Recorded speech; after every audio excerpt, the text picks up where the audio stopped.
Okay, welcome everybody to our Government Ops Committee meeting for November 19th. We have everybody here.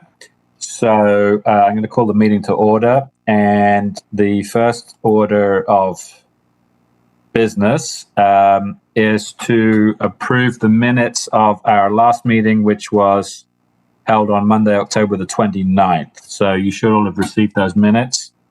And does anybody have any corrections that they would like to make to the minutes?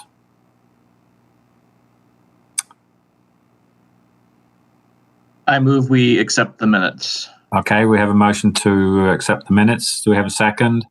Second. All right. All those in favor, please say aye. Aye. Aye. Anybody opposed?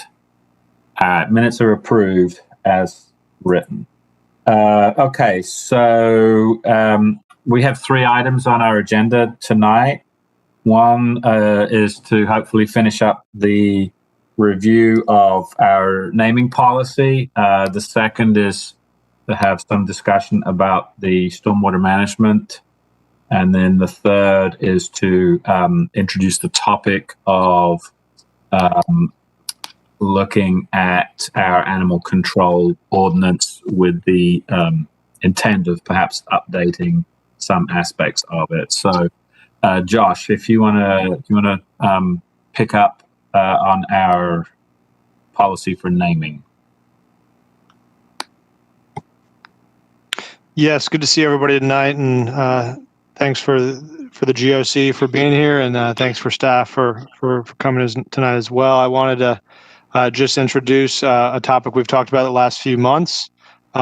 Both Kent Kilpatrick and Brad Griffin have updated their policies based on last month's input that y'all provided, and we sent it out in advance, but they are ready to talk through any questions you have, and we can put them on the screen as well in relation to the policy for naming public places and streets. Okay, thanks. Would you all like to go in any specific order tonight, or you want Kent to start us off? Maybe is Brad here just for the street naming one? Yep. I think that's pretty straightforward. So why don't we deal with that one first, and then Brad can go off and get some dinner or something. You want me to share it? Or do you have it? I've got it. It'll come up, yeah. All right. Two really good suggestions at your meeting last month. One was in number 8 there, where it said an endorsement by the current mayor. We eliminated the word current. And then there was also discussion about written notification. So we have added that. We went back and looked at the policy that's for the 400 feet for rezonings. It really didn't apply here as well, and it only goes to property owners. So what this one will do is we will provide written notification of the proposed name change to all property owners and occupants. And we use the word occupants because it could be businesses versus, a rental situation for residential, adjacent to the street, no less than 10 days prior to the planning commission meeting. So this will live in the ordinance, so it is a requirement. We didn't feel like there was a need to really send it beyond those directly affected, like it would be with a zoning change where you've got a land use issue going on. So that would be our recommendation, that when we get these, all residents and owners will be notified of the change within a minimum of 10 days before the first opportunity to speak, which would be planning commission. And they should really know about it already, because it's going to take 75% of at least the owners to even get it started. Okay, thanks, Brad. I only have one very, very minor scrivener's correction. So on that number 8, where it says an endorsement by the mayor and the commissioner, I think at the end of the word commissioner, we should have the bracket S bracket, because as we said last time, in some cases, the line runs down the middle of the street. But other than that, if we correct that scrivener's error, I'm happy for this to be forwarded. Do any other committee members have any comments they would like to add? I think this looks pretty solid, yeah. Mm-hmm. Yeah, I'm fine with it. Great. Patrick? Yeah, it looks good. Okay.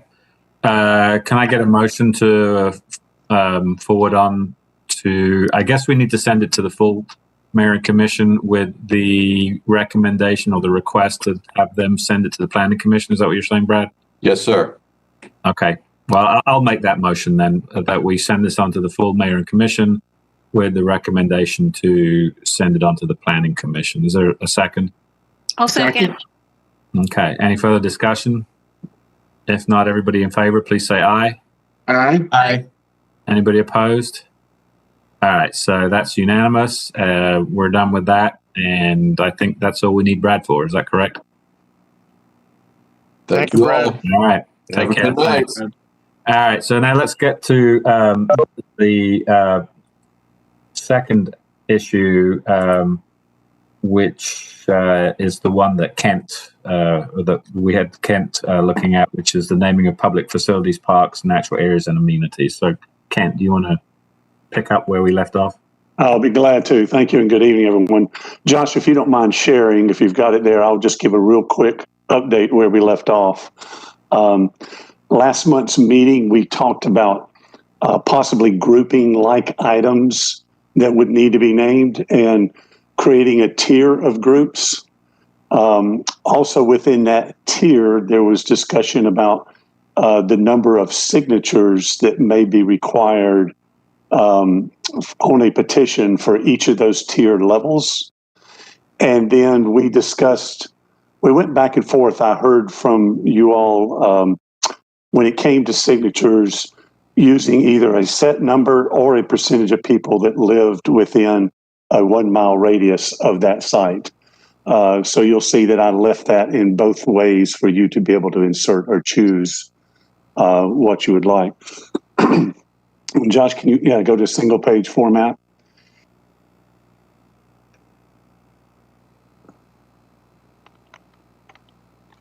It'll be a little easier to read.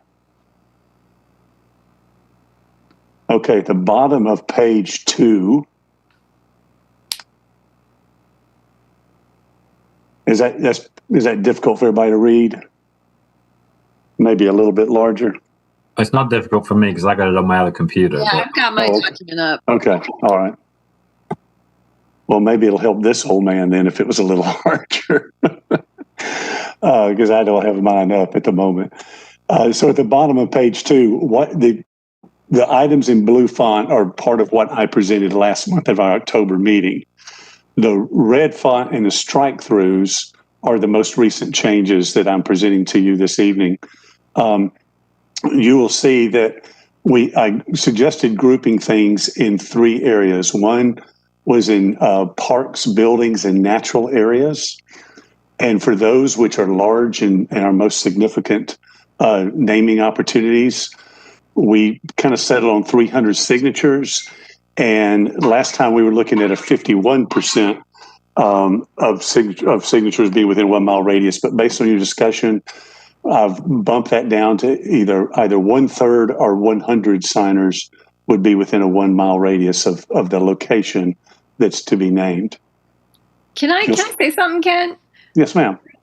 Yeah, so I've been stewing on this a bit because, I was concerned about the disparity between locations and facilities that might be like rurally located or might be very much located in commercial centers where it will be really, really hard to get 100 signatures from that 1 mile radius. There might not be 100 people living, or, it's hard to go door to door when people are spread out. I'm thinking of Sandy Creek Park, where actually part of that radius encompasses Jackson County. And I'm also thinking of something like the Cooperative Extension building or some of our fire stations. But the Cooperative Extension, it's very much surrounded by commercial property. So I'm wondering if we shouldn't change that to 1/3 or 100 signatures coming from people in that district and put the bracketed S there too, because sometimes these facilities straddle districts. Does anybody have any input on that? I do. So I'm not sure that I see where you're coming from, but I'm not sure that that's the solution, because you might have you might have a facility that's kind of close to the edge of a district versus one that's right in the center. But I think the way around, because I see where you're coming from, I think the way around I think a different way of getting to where you want to get to is we simply say, for example, on the first one, 300 signatures with a minimum of either 1/3 or 100. 1/3 is 100, though. Okay. Sorry. So if we've got a number, I'm sorry. Yeah. If we've got a number, we just say the percentage. Yeah, so it should say like with a minimum of 100 or 1/3 of the population living within the 1 mile radius of the location to be named. Yes, that's what I was trying to say. Okay, wait. So you would get one. So if there are only like 50 people living within a 1 mile radius, then you would get 1/3 of that 50 people. Yes. Okay. So if there are less than 100 people living within that radius, then you would get 1/3 of that less than 100. Yes. That makes a little more sense. Yeah. I think that could work. Does that work for everybody? Yes. Yep. Does that make sense? Mm-hmm. Okay. And that And then would we could apply. do that for the other ones as well. Okay, that's what I was getting ready to say. That would just apply to each one. So it'd be the fixed number or 1/3 of the population living within the 1 mile radius. Okay, Correct. easy enough. If we'll scroll down next page, then Josh, if you don't mind. The next grouping, and this was a new grouping, is when you talked about tiering, was they're not full parks or buildings, but they're things like aquatic facilities, ball fields, the group shelters, pavilions, gymnasiums, or trails. I did hear trails. Commissioner Link, you mentioned that at the last meeting. So I felt like these other large, substantial facilities were equivalent to being able to name a trail. And there again, we're looking at reducing down to 200 signatures there, and we could apply the same as far as the percentage or number goes. Mm-hmm. And then the last seems to make sense. Mm-hmm. Okay. Then the last one would just be any other amenity. It may be things like dog parks, the disc golf course. It could be a meeting or fitness room. We don't get a lot of that, but there could be that opportunity for people maybe to name something of that nature. Sounds good. Okay. The next thing I heard was as far as... And Kent, sorry, before we move on, just for clarification, that would not be within a certain radius. That would be 100 signatures, period. Just 100 signatures, period. Okay. Now, the one thing that I think is important for you all to be sure, because these signatures are not hard to obtain at any level. It's not that hard if you're really determined to have,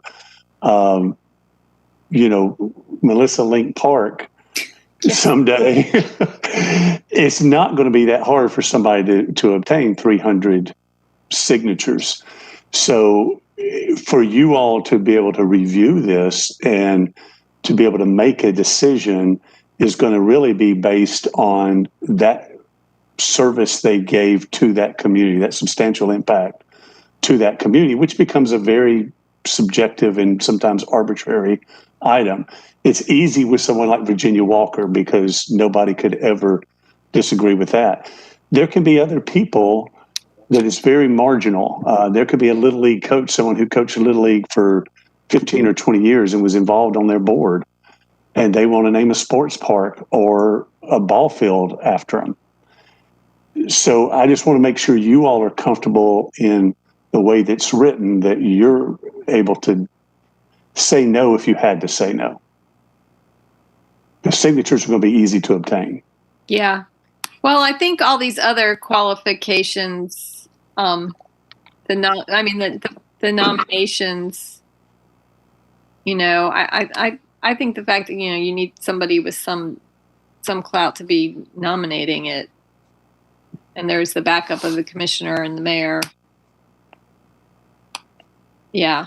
And I also think there is the out. The mayor and commission does have the final say. If somebody manages to go through this process to get a petition to name some, pedophile or something put their name on a ball field. Well, I would hope that, between us and staff, we would, or somebody out there would come up with to catch it. I agree. Yeah, catch it. Especially if none of us had ever heard of this person, I would think we would be doing our research. And just as a reminder, I do have 2 requests that have been on my desk for close to a year. One is naming one of our gymnasium at Lay Park, and the other is for renaming East Athens Community Center. So those have been sitting on the desk and will be coming to you immediately upon this being passed. So one thing I would say, Ken, I mean, I hear what you're saying, and we only have a limited number of things that we can name, because we're also saying we don't want to constantly be renaming things. Yeah. And, I mean, maybe for a big facility like a park, maybe 300 signatures or a third is not enough. At a certain point, it's kind of an arbitrary number we're looking at, but I mean, it is relatively easy to put together an online petition. I mean, we've seen that as commissioners. People put together an online commission. It takes somebody 3 seconds to hit send, and we've suddenly got 600 emails all saying the exact same thing. And, so, I mean, I'd be interested in seeing what the other committee members think, given that we have a limited number of naming opportunities. And for something like a park, well, I mean, we're not talking about a park bench, but something that's relatively small, that's inconsequential, that's fine. But I mean, for something like a park, once that's named, it's pretty much named for good. And we don't have too many of them. Well, and this is a physical petition. Like, people actually have to sign a piece of paper, correct? It doesn't say that. I mean, I think maybe that should be made clear that, it's a physical petition. And I also feel like, that qualification about the number of people who live, near it, I think that helps stave off some of that randomness. And the only reason I bring it up is there would have to be real effort to get those particular people on the petition. That's true. The only reason I bring it up is we've spent so much time talking about petitions and the number and living within the radius that I really don't want to lose sight of the fact that that's really won't be the decision maker. The decision maker will be your body, you all in your meetings having to make those difficult decisions, because the petitions, no matter what number you put on them, will be accomplished. Yeah. And I would think that in reaching out to folks who actually live near the facility, they would, even if those folks don't know who this person is, they would have to explain who the person is. Maybe some of those folks would do their research. If any shady background were out there, I would think that in getting those signatures, it would come out. True. I kind of think Kent's a little bit right, though. I mean, I'm just imagining if I wanted to go to some neighborhood and I had a clipboard asking to be named something, it's kind of like referendums on a ballot. The default is people say yes and put their name on there unless they have a reason not, kind of. So I think that it is going to be pretty easy to get the signatures. And I think Andy brings up a good point, like at least on the largest scale of the park building, I mean, maybe that number should be larger. Right now it's the same, like if you wanted to get 3 park benches named after a person, it's the same as getting the entire park named after them. So maybe that maybe it should be 500. I was thinking 1,000, honestly, but like again, if somebody has somehow the community merit to just like Virginia Walker to have an entire park named after them, and it shouldn't be too hard to get 1,000 signatures. I agree with Tim. I mean, I think for those top tier things where, we may only have half a dozen of them in the entire county, out of a population of 120,000 people, I don't think asking for 1,000 signatures, which is less than 1% of the population, is necessarily too much to ask for. So I agree with Tim. Yeah, I'm not opposed to that.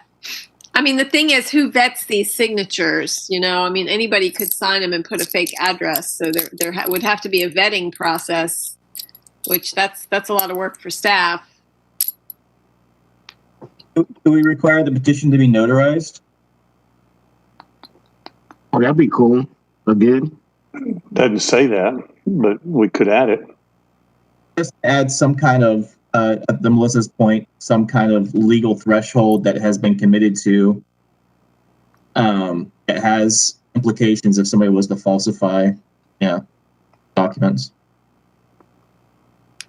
I think that's a good idea. We can add that. So that it be notarized, but you want to say something about the forfeiting if there's a falsified document? Sure.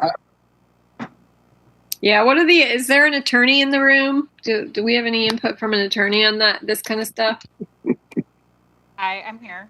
My only real thought about the notary is that, that's can be a barrier for some people, finding a notary and things like that. I'm having a real hard time hearing you, Sherry. I'm sorry.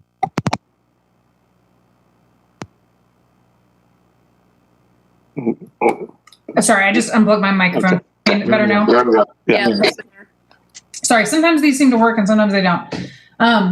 What I was saying is that as far as the notary goes, my only concern is that that's a barrier to some people, in the sense that it may be hard for some people to find a notary. It's that hard to find a notary. They're Go to everywhere. any bank. Yeah. Sure. I'm not saying either whether it's good or bad. I just meant that may be harder for some folks. Certainly not as easy to go door to door unless a person is a notary. The second thing, as to your question about like if someone were to lie,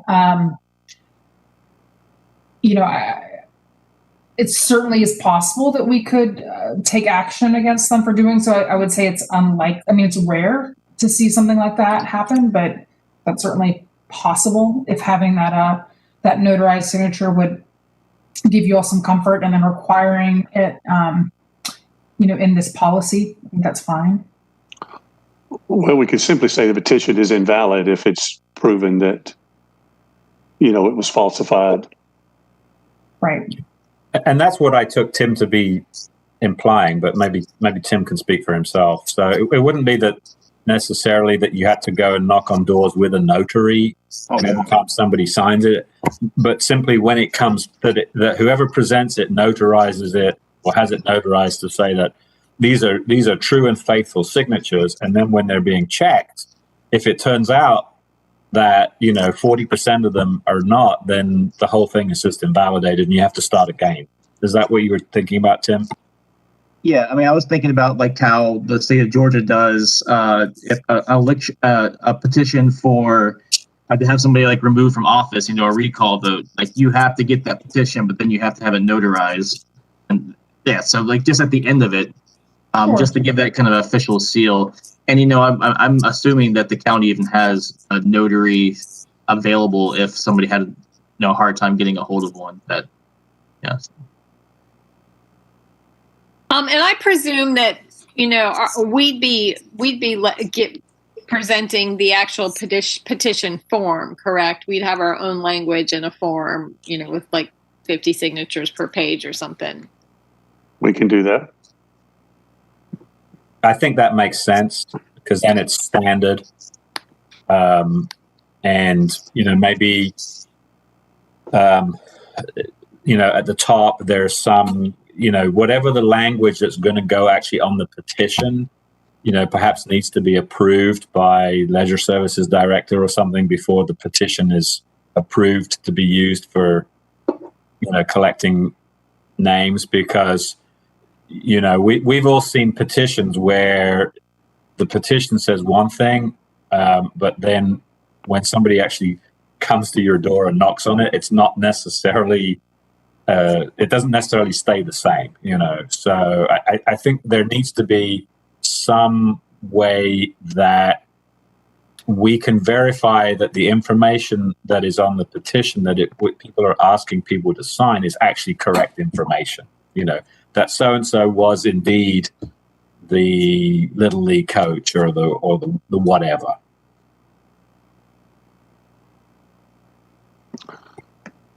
Okay, so I'm hearing you would like to, for the first tier, top tier, you would like to go to 1,000 signatures. Is that correct?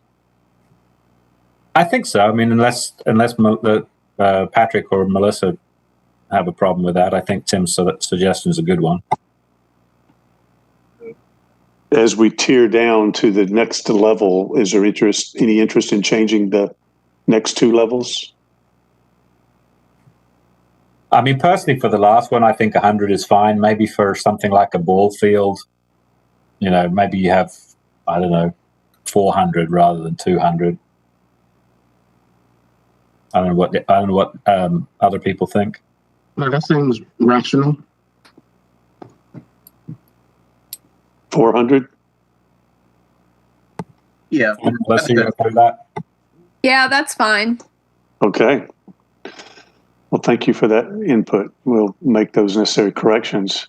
Just one question I wanted to ask. With upping the number of signatures, did you want to adjust the percentage at all, or did you want to keep the percentage the same? The percentage can stay the same because that was kind of the idea, is that it's floating. So, if it's still just 30% of, I think that's probably a harder threshold, especially if it's under 100 people. If there's only 99 people there, do you have to get 33 of them to agree to this? I mean, I think that's actually that's like an equal level of difficulty there. That's me. I don't know what everybody else thinks. Well, I mean, I think also at a certain point we're trying to, we're trying to craft a policy, and we're trying to get it 100% perfect straight out of the gate. And I think I think we can get it as good as we can get it, and then we're just going to have to go with it and sort of see what happens. And maybe some future GOC committee, once we've had a little bit of experience with this policy, maybe we'll have to come back and tweak it and say these numbers don't work. Maybe we need to, for something like a park, maybe it's not so much, the people that live the closest to it, but maybe we have to have a wider radius. I mean, I don't know. These are all things we could spend, from now to eternity thinking about. Yeah. But Yes. I think we just need to put something on paper. I think we've got a pretty good product here. I think we've worked out a lot of the bugs, and the other bugs, there will be bugs that come up, and we're just going to have to, try and tweak it in the future based upon, the experience we have over the next couple of times when people try to do this. I agree. And that's how we wound up with this back on the committee again, we needed to make adjustments to the original policy. So point well taken. So Josh, if you'll scroll down then just a little bit, we'll just go to the other changes, which are pretty straightforward. Your suggestion of putting the public notice after mayor and commission review. So that was moved down below mayor and commission review.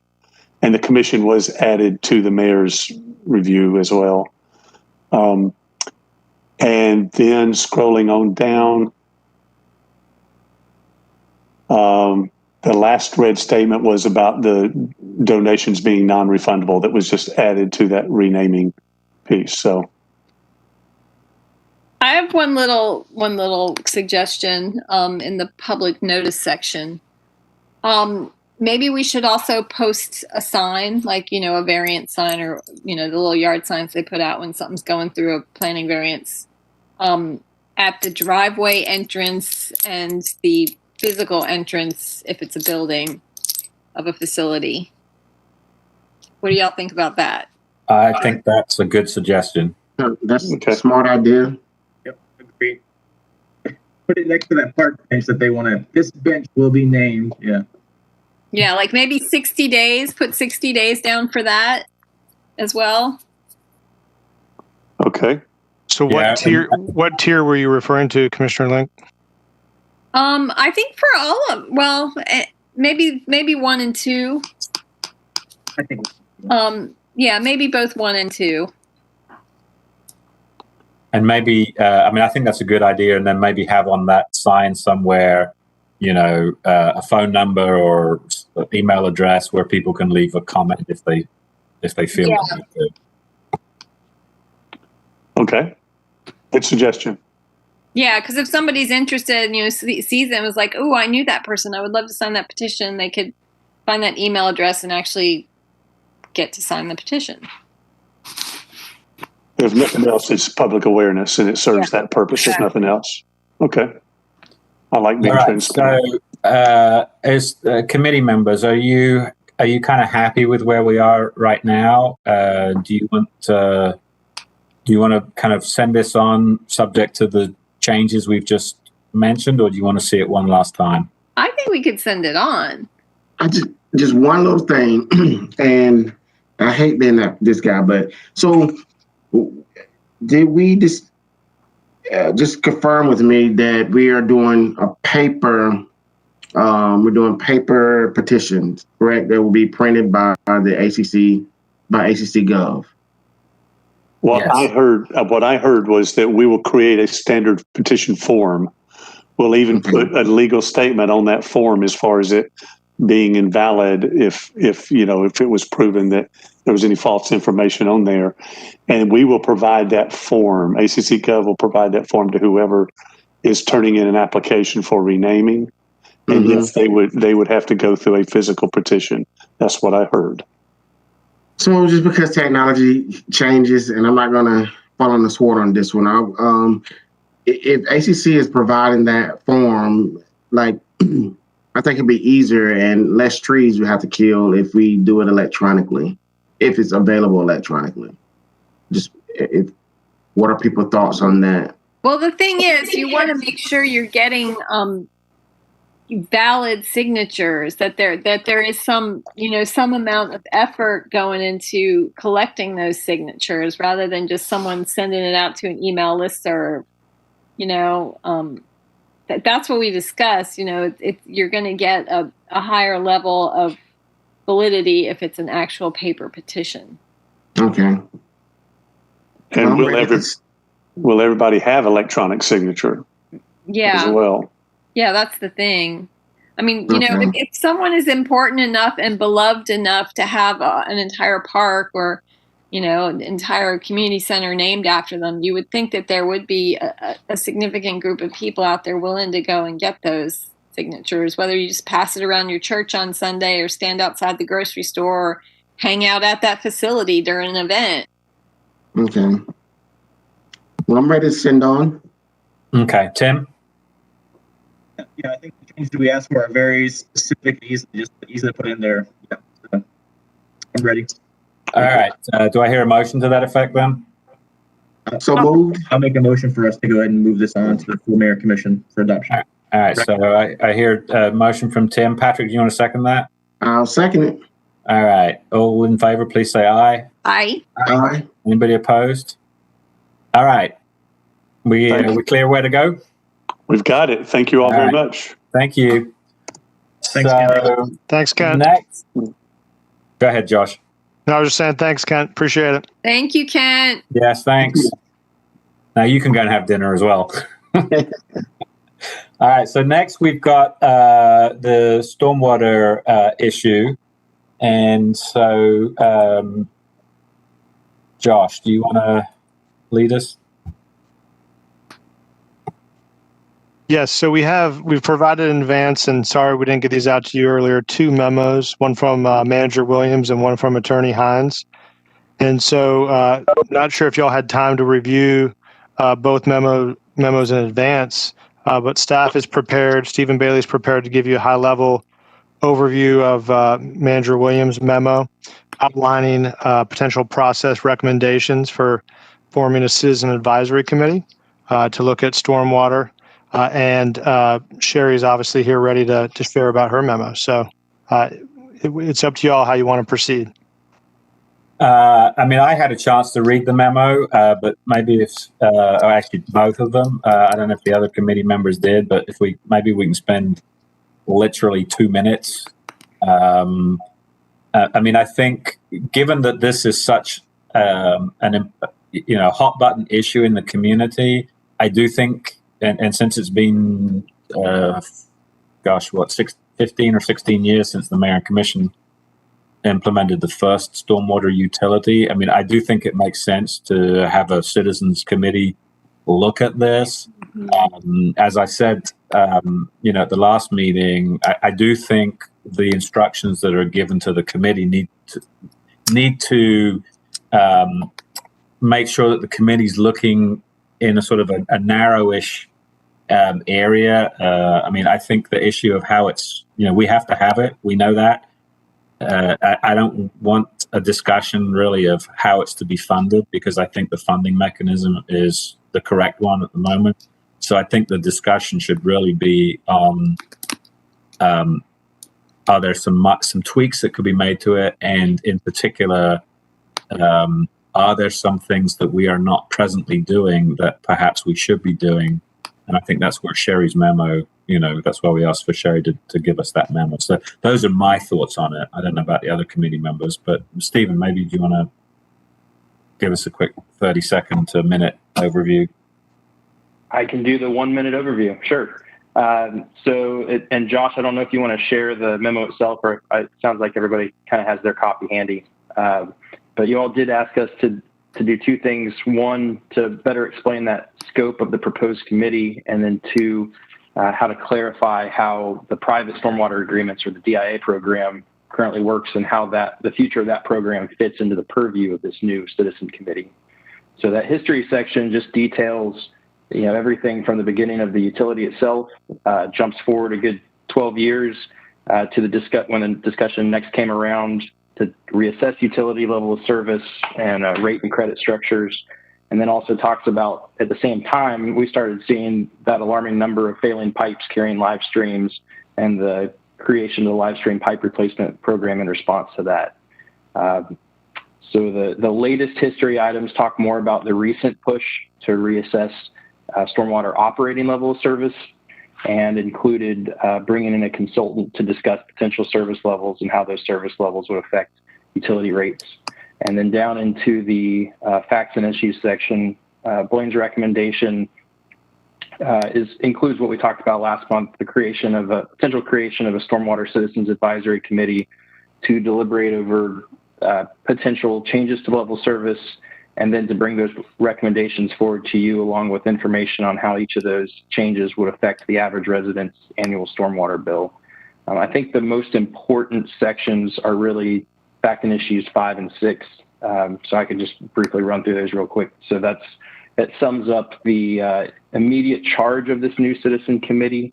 And it says there its immediate charge would be not limited to identifying potential level of service priority areas that could be addressed through the stormwater utility, reviewing potential stormwater credits for actions that can be taken by customers to reduce their stormwater charges, working with staff to develop order of magnitude costs to each of those areas and potential impacts on rate structures, and then coming back to you, providing mayor and commission with those recommendations, as well as potential funding sources for these services. And to echo Commissioner Harrod's point, I think it's potential additional funding sources, that we do start with that explanation that the utility is here to stay, but it might not be able to fund 100% of everything they're going to be talking about, especially as we get into capital costs. And so to continue that conversation to where else we might find supplementary funding for that. And then item 6 is really just going back to how that conversation of the DIA program really is entrenched in this level of service question. And the things that they'll be discussing about level of service will necessarily inform the future of that DIA program as well. And then at the very bottom of the memo, it just talks about kind of potential next steps for this, and a timeline on where this committee would go next. All right, thank you. Sherry, do you want to give us a 30-second overview of your memo? Sure, I think I can be pretty quick. So the first is, I was looking at the gratuities clause issue. I think we're generally okay there, as long as we're really sticking to a policy that's applicable to everybody and it's tied to our level of service that we're providing, since we do have a statutory and even constitutional mandate to address, or to be able to address this issue. The more concerning thing, I think, is the fact that we do have a lot of sovereign immunity protections that we want to make sure that we don't inadvertently waive by taking things that are not things that we would traditionally be responsible for. So those are some things that I tried to outline in that confidential memo, to try to give us a sense of the things that that would not be normally things that we would be required to address versus things that certainly are required to address and need to make sure that we're doing that. So that's basically what my memo covered, and I'm happy to answer any questions. Okay, thanks. So, committee members, do you what are your thoughts? I am all for sending this to a citizens advisory committee that has some diversity and some level of expertise on it. Because honestly, we could hash this out, for the rest of our terms every month for 2 hours. I think this is an issue that really, really demands expertise and front end citizen input.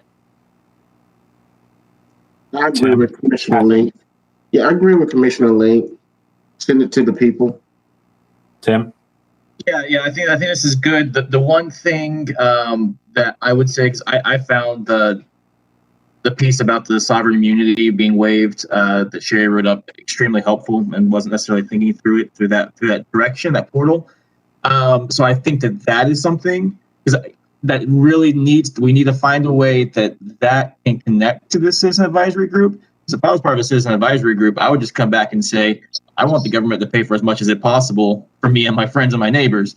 But trying to get into there somehow that's like, listen, if you start doing that, then the people on the other side of the county, who knows where we might have to end, going in and having the responsibility to do their stuff. So I think that might be a challenge, getting the Citizen Advisory Committee to understand that and take that up. I think we can do it. So I want to make sure that part is really built into the advisement for that committee. I would agree with that. I mean, I think, what I would suggest doing is, if we look at Blaine's memo, and basically I recommend to the mayor and commission that a citizens advisory committee that is diverse in its membership, but has also some people with some technical expertise, because this is a technical thing, and as it says in the memo, I served on the original one, and we had a lot of hydrologists and engineers and finance people. I mean, this is some pretty technical stuff. So I would suggest that we propose that the mayor and commission establish a stormwater advisory committee and direct the committee to look at the issues that are raised in points 5 and 6 of Blaine's memo. And based upon Stephen's comment on 5D, where currently it says providing mayor and commission with these recommendations as well as potential funding sources, maybe we just change that to as well as potential additional funding sources. And I'm assuming that there would also be when this committee is established, that there would be someone from the attorney's office that could keep them on the straight and narrow vis-a-vis both gratuities, but more importantly, the sovereign immunity issue. Does that work for everybody, that suggestion? Yeah. Sounds good. Tim? Okay, well, I will make that as a motion then. Did you get all of that, Josh? Yes, we did, and this is a recorded GOC meeting, so even better yet, we can go back to the tape in case we don't. So we got it. Yes, sir. So I'll make that as a motion. Is there a second? I'll second. Okay, any further discussion? If not, all those in favor, please say aye. Aye. Aye. Anybody opposed? All right, so that is carried. So thank you. So if you'll write that up, Josh, that'll be great. And so I guess now our final issue is, if I can get out of one screen and into another. Thanks, everybody. Thanks, everybody from DPW. Good to see you all tonight. Thanks, So the last issue is the issue of our review of animal control. And so Crystal had put together a brief presentation to kind of kick us off, I guess. So Josh, do you want to take over from here? And yes, this is exciting to be able to introduce this topic. As you know, Animal Services is one of our newest department. And as part of that, we undertook a strategic planning exercise and developed a departmental strategic plan with the entire staff, but also key stakeholders. And one of the initiatives in that strategic plan was to review what we call in the ordinance animal control ordinances. And so this is an actual initiative in the strategic plan. So the same stakeholder group that helped with the strategic plan, after that was done, they shifted their focus to work with us on reviewing the ordinances because it's so important to update those. And so I'm really excited to introduce you to our Animal Services Director, Crystal Barber, and obviously Sherry Hines, our attorney. Attorney Hines is an expert in this area too, and she's been supporting. So with that, I'm going to hand it off to Crystal, and she's got a short presentation to introduce this, as I know we're running up on time, but I think we have enough time to run through the presentation, Crystal. Okay. Hi, it's very nice to be here. And so tonight, ordinance review, animal services, just kind of a little bit about what we did, where we're at, and then kind of how to proceed. So first, why change the ordinances? There's a few key things that we really thought through when we're talking about ordinance changes. For instance, the current ordinances are more than a decade old, and changes in animal welfare and best practices have obviously been updated since then. Strategic Planning Committee, like Josh mentioned, found that the ordinances that are currently there were a weakness for animal services and recommended change. We learned through litigation and our Crystal, sorry to interrupt you. Are you able to put the PowerPoint into presentation mode? It's still a little small on the screen. Sorry about that. Sorry to interrupt you. I'm sorry. Is that better? Perfect. Thank you. Okay. So, and then through our experience and litigation, and this is where Sherry's expertise definitely came in, that some process and clarifying changes would be helpful. Changes to the department in the last year, the fact that we became our own department and the language there obviously also needed change. So these proposals make the laws easier for residents to understand. They update the code to conform to state law changes and better protect our area's most vulnerable human and animal populations. So how did we come up with this draft? What was the development? So we've been working for about a 6-month period. Myself, the leadership committee within Animal Services, Sherry Hines, the interim chief assistant county attorney, and then our key stakeholders, which includes, but not limited to, Lisa Millant over at Athens Pets, Kelly from Cat Zip Alliance, Campus Cats, and then Jed from the Athens Area Humane Society, and also the students in the UGA Law Practicum and Animal Welfare Skills also sat in and helped. And helped us with a lot of research on looking at other ordinances and laws around the state and the country. We met weekly to discuss these, to review the best practices, and then from there we got suggestions and proposed revisions. So the focus of the revisions overall are language updates for clarity, accuracy, and consistency, technical changes to conform the code to legal requisites, current department structure, and the updated processes that we have in place. Incorporate best practices standards where appropriate. Include new protections for consumers, the public in general, and then otherwise neglected animals. And then, of course, we always try to minimize the cost to the county and the residents. So then really brings to how we would like to proceed moving forward. We would provide you with a red line proposal of the code, a clean version, and a brief cover memo summarizing the proposed changes around the first week of December. And then a few options for reviewing those proposed changes would be something like a comprehensive review of the ordinance. We could discuss the categories of changes conceptually with a focus on areas prioritized by the GOC, or we can work from a detailed memo of the proposed changes with an in-depth discussion of prioritized items by the GOC. And then I'm obviously open to any other suggestions there. Yeah, the big question. Thank you for your time. Yeah, thanks, Crystal. Yeah, the big question for y'all is, we've got so much information. They did so much work. where would y'all like to start? What level would you like to get into? So thanks so much, Crystal, for that presentation. No problem. I'll kick it off. So, I mean, it seems to me that some of the things, such as language updates for clarity, accuracy, and consistency, technical changes to conform the code to legal requisites, and incorporating best practices standards where appropriate. I'm not sure that I have any technical expertise in that area whatsoever. So I'm quite happy for animal services to kind of basically do that and just kind of show it to us if other committee members are okay with that.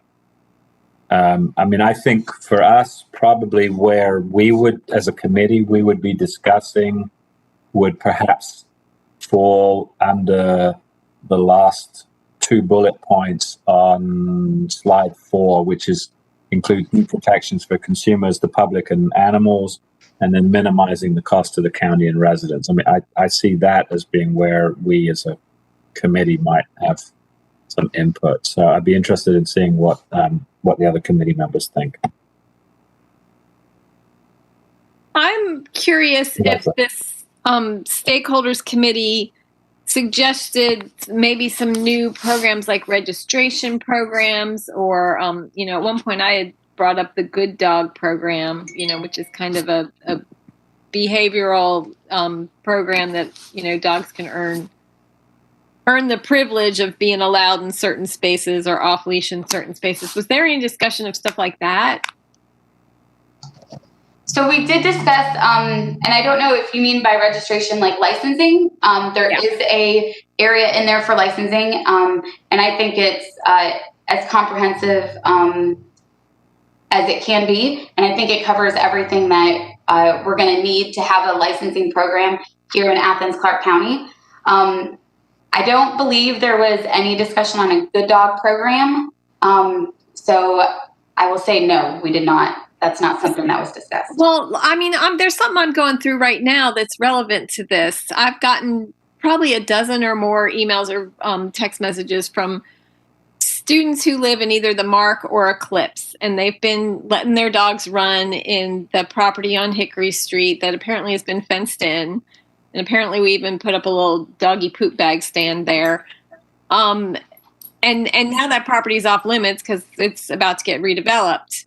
And they're furious. And I'm like, well, Dudley Park's right around the corner. You can take your dog there, but it's not off leash. We can explore putting another dog park in there. But I often think about, what about encouraging these folks to get their dogs through the proper training and behavioral programs, and maybe being able to earn some award by, having access to parks during certain hours, off leash if those dogs have, earned those behavior merits.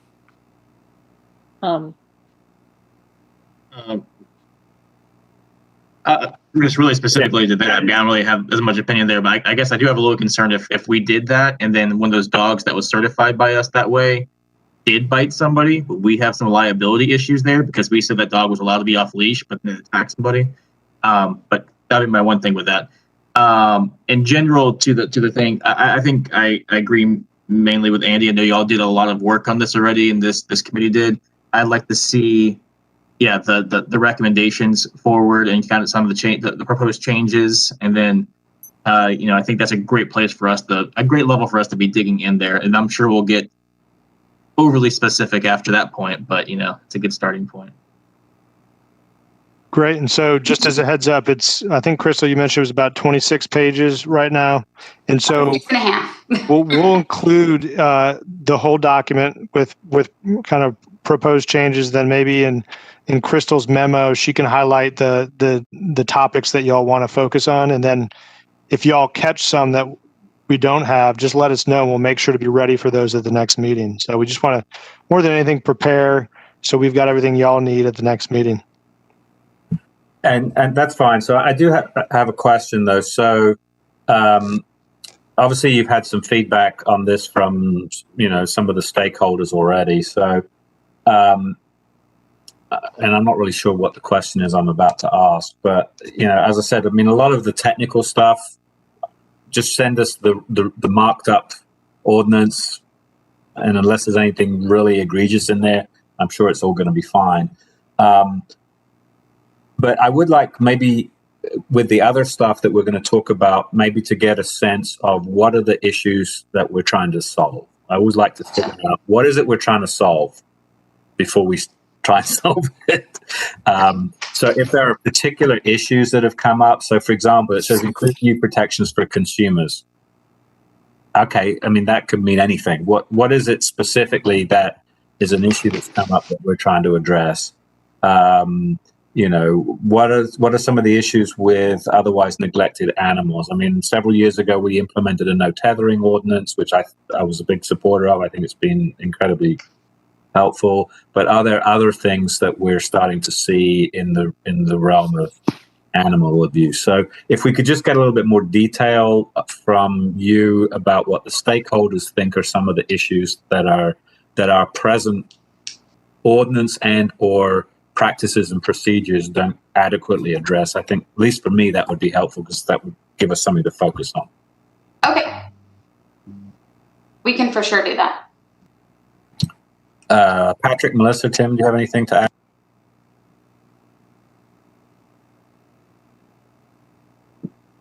No. Okay, so we're, I think, right at about 6:30. So Josh, is there anything else you need for us? No, y'all gave us everything we needed tonight. I'll just say, Commissioner Link, if you want to talk any more about the property downtown, we have been sharing information too with residents, and we can share some of that information with you as well. Yeah, I would like to talk. I was going to put something out there, and I also think we need to talk about our downtown design guidelines. If these ginormous apartment complexes are going to allow pets, they need to make some space for these folks to be able to exercise their pets and take them out to poop.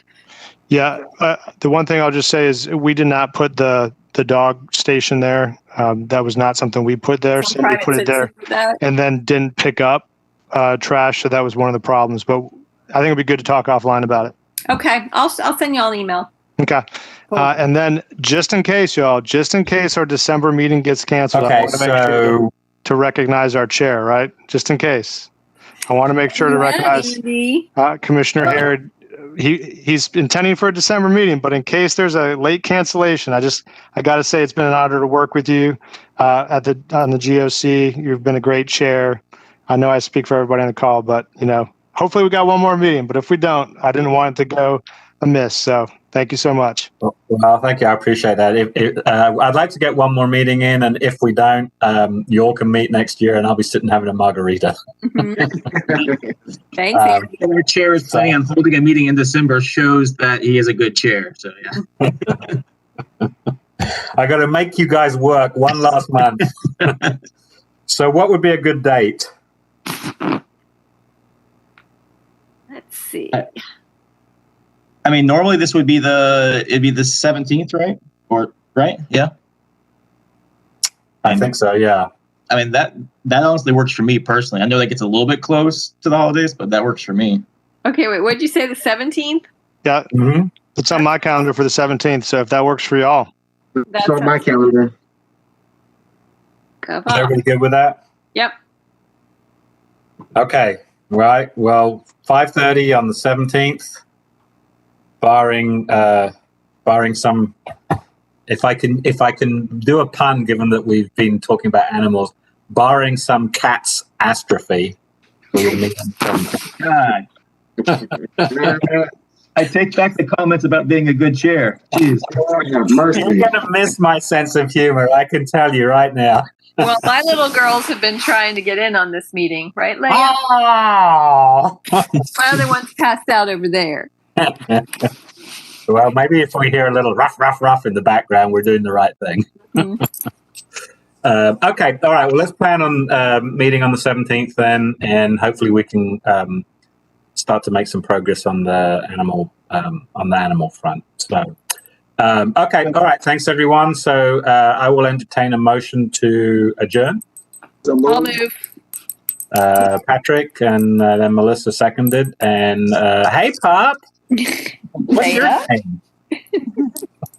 She said, I hear you're talking about my people. So, okay, all those in favor of adjourning? Aye. All right, motion's carried. Thanks very much, everybody, and have a good evening. Good night. All right. Happy Thanksgiving, Bye all. everybody.